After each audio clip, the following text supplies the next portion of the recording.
नमस्कार दोस्तों, एक बार फिर से आप सभी का स्वागत है एबीसी एग्रो क्लासेस के डिजिटल प्लेटफॉर्म पर। आज फिर हम आपके सामने हाजिर हुए हैं एक बहुत इंपॉर्टेंट टॉपिक लेकर, जिसका भी हर क्वेश्चन ऑलमोस्ट हर एग्जाम में कभी न कभी आता है।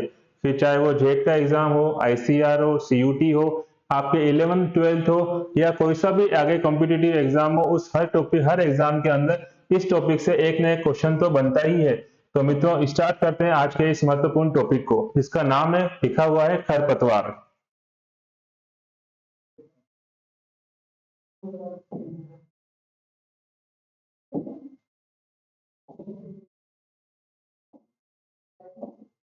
चलिए, सबसे पहले हम खरपतवार की जब हम बात करते हैं तो उसकी परिभाषा आपको पता होनी चाहिए कि खरपतवार होते क्या हैं। तो मित्रों, हम जानते हैं कि खरपतवार की अलग अलग परिभाषाएं आपके माइंड में आती है इस नाम को सुनकर, कि ऐसे पौधे जो बिना बोए उग जाते हैं, अवांछित पौधे होते हैं, पौधों को नुकसान पहुंचाते हैं, इनको कोई उगाता नहीं है, फसलों को नुकसान होता है।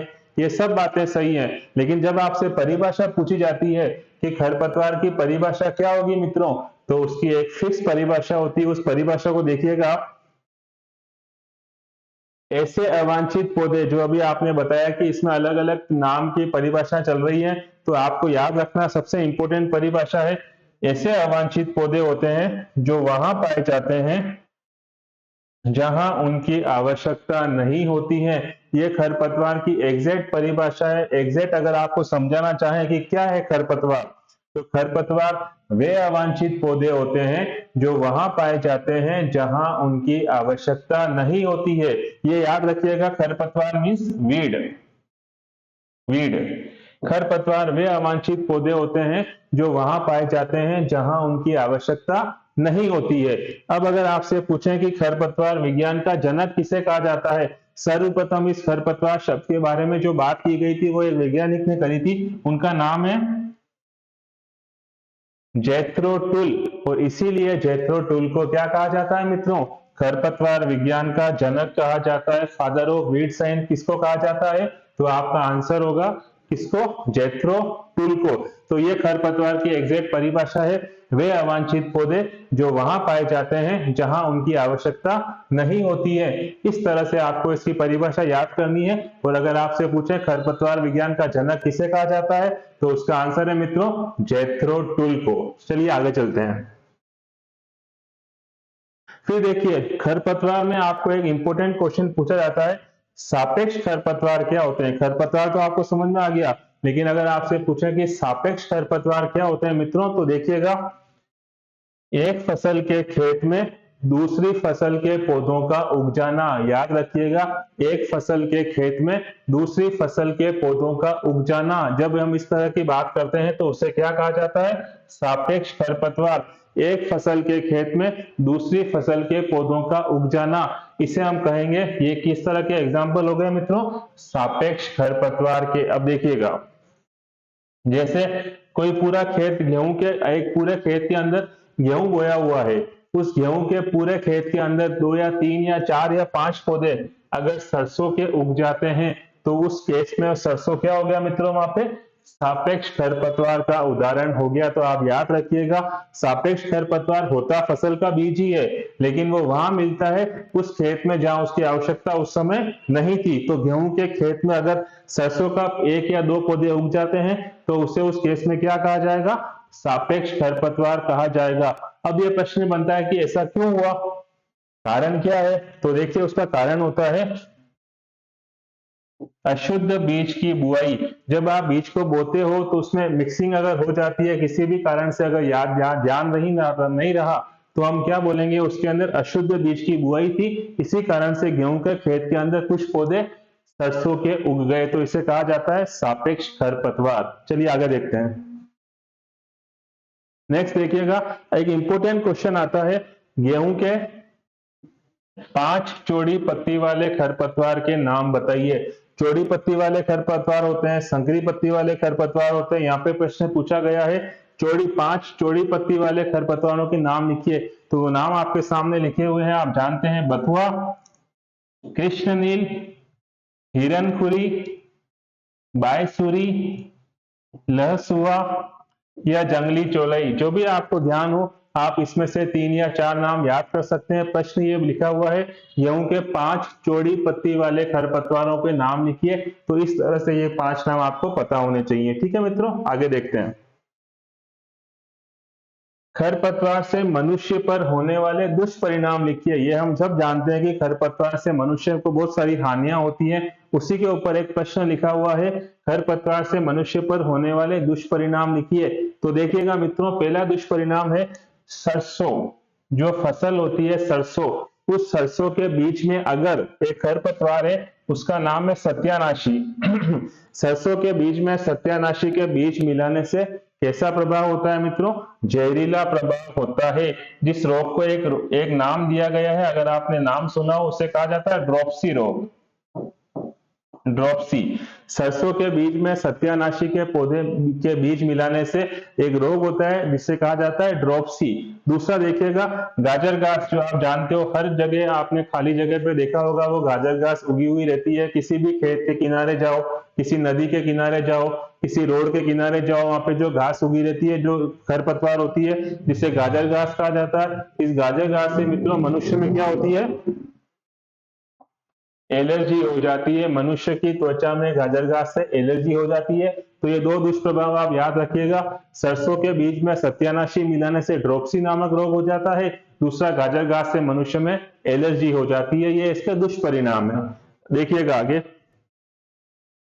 खरपतवारों से पशु उत्पाद, जो भी कैटल प्रोडक्ट्स हैं, पशु उत्पादों की गुणवत्ता में क्या कमी आती है, उसका कोई उदाहरण लिखिए। जो एनिमल के विभिन्न प्रोडक्ट्स होते हैं, उत्पाद होते हैं, पशु उत्पाद, उसमें गाजर घास के मिलाने से या गाजर घास या किसी खरपतवार के होने से क्या प्रॉब्लम आती है, वो देखिएगा। तो पहला देखिएगा, एक खरपतवार है जिसका नाम है जंगली प्याजी। तो आपको याद रखना है, जंगली प्याजी खा लेने से पशु के दूध में क्या होता है मित्रों? पशु के दूध में दुर्गंध आने लग जाती है। पशु के दूध में से बेकार स्मेल आने लग जाती है, जिसे दुर्गंध कहा जाता है। पशु के दूध में दुर्गंध आने लगती है, जिससे पशु के जो उत्पाद हैं अलग अलग, चाहे वो दही हो गया, चाहे वो घी हो गया, उनके उत्पाद में क्या होता है? उनकी जो क्वालिटी है, उनकी जो गुणवत्ता है, उस गुणवत्ता में क्या हो जाता है मित्रों?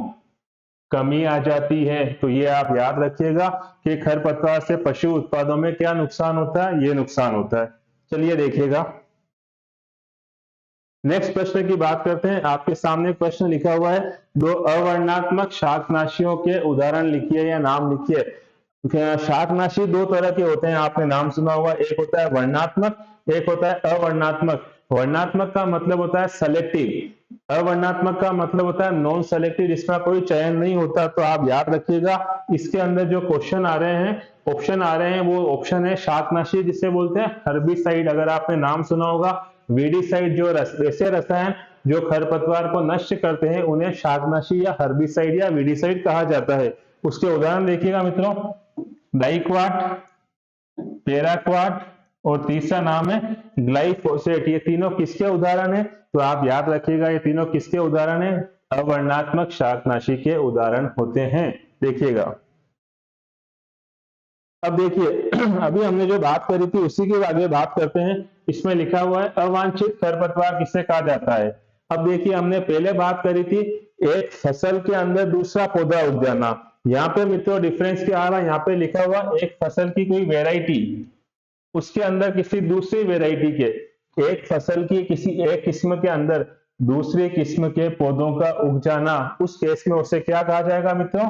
अवांछित खरपतवार। इसको इंग्लिश में एक नाम दिया गया है ROGUE, जिसे कहा जाता है रोगय। रोगय, ये याद रखिएगा आप।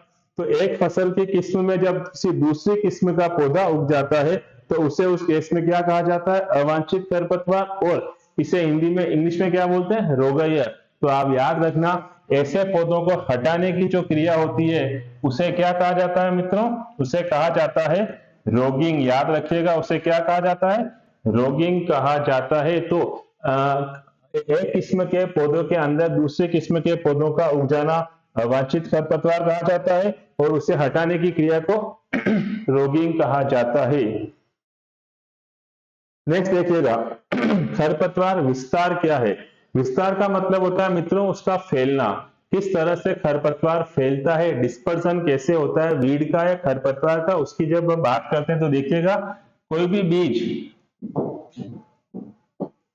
बीज वह वानस्पतिक भाग, कोई सा भी बीज हो या वानस्पतिक भागों का एक स्थान से दूसरे स्थान पर पहुंचना खरपतवार का विस्तार कहलाता है। अगर एक जगह खरपतवार उगा हुआ है, वहां से वो किसी भी साधन द्वारा, किसी भी मीडियम द्वारा एक स्थान से दूसरे स्थान पर पहुंचा, चाहे वो हवा से पहुंचा हो, पानी से पहुंचा हो, यंत्र से पहुंचा हो या और कोई कारण हो, उसका पहुंचना ही खरपतवार विस्तार कहलाता है। ये बहुत इंपॉर्टेंट क्वेश्चन है। खरपतवार विस्तार की परिभाषा बताइए। तो खरपतवार के बीज के किसी वानस्पतिक भाग या बीज का एक स्थान से दूसरे स्थान तक जाना क्या कहलाता है मित्रों? खरपतवार विस्तार कहलाता है। चलिए आगे देखते हैं। अगर शाकनाशियों की बात करें तो शाकनाशियों के अलग अलग वर्गीकरण है। उसमें से एक वर्गीकरण आपके सामने लिखा हुआ है, वो है मृदा सक्रिय सोयल एक्टिव एवं पत्र सक्रिय फोलिएट सेके एक्टिव शाकनाशियों के क्या मतलब होते हैं? तो देखिएगा मित्रों, सबसे पहला है मृदा सक्रिय शाकनाशी। इसका मतलब समझिएगा, इन रसायनों का प्रयोग फसल की बुआई से पहले मृदा में मिलाकर किया जाता है। कोई सा भी फसल के बीज को आप बो रहे हो, उसके पहले, उसके अंदर बुआई से पहले उसको रसायन को मृदा में मिलाकर बोया जाएगा। इसे कहा जाता है मृदा सक्रिय शाकनाशी। और अगर आपसे इसका उदाहरण पूछें तो देखिएगा, एट्राजीन हो गया, एलाक्लोर हो गया, ये आप याद रखिएगा। ये दोनों किसके उदाहरण है? एट्राजीन और एलाक्लोर किसके उदाहरण है मित्रों? तो आपका आंसर हो जाएगा मृदा सक्रिय शाकनाशी, जिसकी परिभाषा, इन रसायनों का प्रयोग फसल की बुआई से पूर्व मृदा में मिलाकर किया जाता है, जिसे कहा जाता है मृदा सक्रिय शाकनाशी। एग्जाम्पल एट्राजीन और एलाक्लोर। अब देखिएगा दूसरा लिखा हुआ है पत्र सक्रिय शाकनाशी, फोलिएज स्प्रे। उसमें देखिएगा आप, इनका प्रयोग सीधे पौधों पर पर्णीय छिड़काव के रूप में किया जाता है। फोलियर स्प्रे पूरे पौधे के ऊपर किया जाता है, इसे कहा जाता है पर्णीय छिड़काव। और अगर आपको इसका एग्जाम्पल पूछें तो उसका एग्जाम्पल है मित्रों आइसोप्रोट्यूरॉन और पैराक्वाट। तो इस तरह से आपको इन दोनों का याद होना चाहिए। मृदा सक्रिय शाकनाशी का क्या उदाहरण होगा और पत्र सक्रिय शाकनाशी का क्या उदाहरण होगा, इसका क्वेश्चन एग्जाम में पूछा जाता है। आगे देखते हैं। सेम मैंने अभी आपको बताया कि शाकनाशियों के जो अलग अलग वर्गीकरण है, उस पे क्वेश्चन बहुत इंपॉर्टेंट बनते हैं। एक आपने अभी जस्ट देखा, उसके आगे एक और लिखा हुआ है, देखिएगा, संपर्क शाकनाशी और स्थानांतरित शाकनाशी। संपर्क का मतलब होता है कांटेक्ट में आना, स्थानांतरित का मतलब होता है ट्रांसफर हो जाना। तो देखिएगा क्या मतलब होता है। संपर्क शाकनाशी का मतलब होता है ऐसे रसायन पौधे के उसी भाग पर अपना प्रभाव डालते हैं जहां पर उसको छिड़का जाता है या जो उसके संपर्क में आता है। संपर्क नाम से ही पता लगता है कि ऐसे शाकनाशी जो पौधे के उसी भाग को नष्ट करेंगे जिस भाग के संपर्क में ये आएंगे, इसीलिए इसका नाम क्या मित्रों? Contact herbicide. नेक्स्ट देखिएगा, इसके जो एग्जाम्पल हैं वो एग्जाम्पल है पैराक्वाट और डाइक्वाट। तो आप याद रखिएगा कि अगर आपसे पूछें संपर्क शाकनाशी का मतलब क्या होता है, तो शाकनाशी पौधे के उसी भाग पर अपना प्रभाव डालेंगे जहां पे वो संपर्क में आएंगे, दूसरे किसी भाग पर इसका प्रभाव नहीं पड़ता है। दूसरा देखिएगा स्थानांतरित शाकनाशी, ट्रांसफरेबल शाक हर्बिसाइड। इसका मतलब होता है मित्रों, इनका प्रयोग पौधे के किसी भी भाग पर करो, लेकिन वो अल्टीमेटली पूरे पौधे के ऊपर अपना प्रभाव दर्शाते हैं। जो सामने लिखा हुआ है, इनका प्रयोग किसी भी भाग पर किया जाए तो भी ये प्रत्येक भाग पर अपना प्रभाव दिखाते हैं। जैसे एग्जांपल है आइसोप्रोट्यूरॉन, ग्लाइफोसेट। तो इन दोनों का डिफरेंस क्या हुआ मित्रों? इनका डिफरेंस इस तरह से हुआ कि एक को जब आप स्प्रे करोगे तो वो जिस पौधे के जिस भाग में संपर्क में आया उसी पे अपना प्रभाव दिखाएगा, लेकिन दूसरे को जब आप स्प्रे करोगे तो पौधे के पूरे भाग के ऊपर अपना प्रभाव दिखाएगा, मतलब पूरे पौधे में वो अपना प्रभाव दिखाएगा। इसीलिए इसका नाम क्या है? स्थानांतरित शाकनाशी कहा जाता है। और संपर्क शाकनाशी जो उसी भाग पर प्रभाव डालेगा जिसके संपर्क में वो आया। फिर देखिए एक इंपॉर्टेंट नाम आता है, वो आपने नाम कभी सुना होगा, उसे बोलते हैं मृदा धूमक, सोयल फ्यूमिगेंट। Soil fumigant. मृदा धूमक किसे कहा जाता है?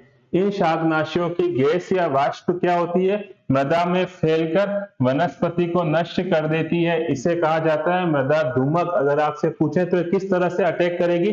गैस के रूप में।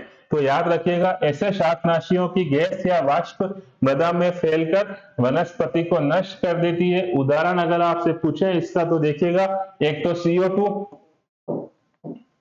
दूसरा दे रखा मिथाइल ब्रोमाइड CH3Br, ठीक है, मिथाइल ब्रोमाइड। अगर आपसे इसका आंसर पूछे तो इसका फॉर्मूला है, चलिए फॉर्मूले को रहने दीजिए, आप फॉर्मूला कहाँ याद करेंगे आप तो इसका एग्जांपल याद करिए। मिथाइल ब्रोमाइड CH3Br बोलते हैं और CO2 कार्बन डाइऑक्साइड तो हम जानते हैं। तो ये दोनों किसके उदाहरण में मित्रों? सोयल फ्यूमिगेंट, जिसे मृदा धूमक कहा जाता है, जो गैसीय रूप में प्रभाव डालते हैं। जैविक नियंत्रण, खरपतवार नियंत्रण की बहुत सारी विधियां हैं, ये आप जानते हो। खरपतवारों को यांत्रिक रूप से ठीक किया जाता है, रासायनिक विधि का उपयोग करते हैं हम, कर्षण क्रियाओं का उपयोग करते हैं हम। उसी तरह से एक इंपॉर्टेंट नाम आता है जिसे कहा जाता है जैविक नियंत्रण। क्या कहा जाता है मित्रों? जैविक नियंत्रण। याद रखिएगा, जैविक, बायोलॉजिकल कंट्रोल बोलते हैं इसको, बायोलॉजिकल कंट्रोल, बायोलॉजिकल।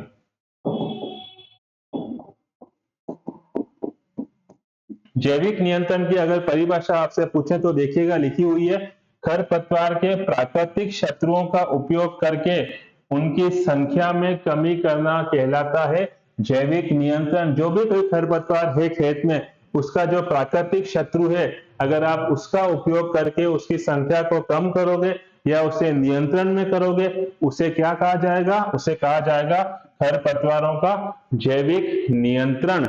कैसे? अगर आपसे क्वेश्चन पूछे, उदाहरण समझाइए, तो ये दो आप जानते हैं, गाजर घास को आप जानते हैं, लेंटाना खरपतवार को आप जानते हैं। प्रश्न ये बनता है कि गाजर घास का जैविक नियंत्रण किस कीट से किया जाता है मित्रों? तो उसका आंसर है जाइगोग्रामा बाइकोलोरेटा। ये बहुत इंपॉर्टेंट क्वेश्चन बनता है, आपको पता होना चाहिए। गाजर घास का जैविक नियंत्रण किसके द्वारा किया जाता है? तो उसका आंसर है जाइगोग्रामा बाइकोलोरेटा। सेम दूसरा है लेंटाना। लेंटाना खरपतवार का नियंत्रण किसके द्वारा किया जाता है? तो उसका आंसर है क्रोसिडोसिमा लेंटाना।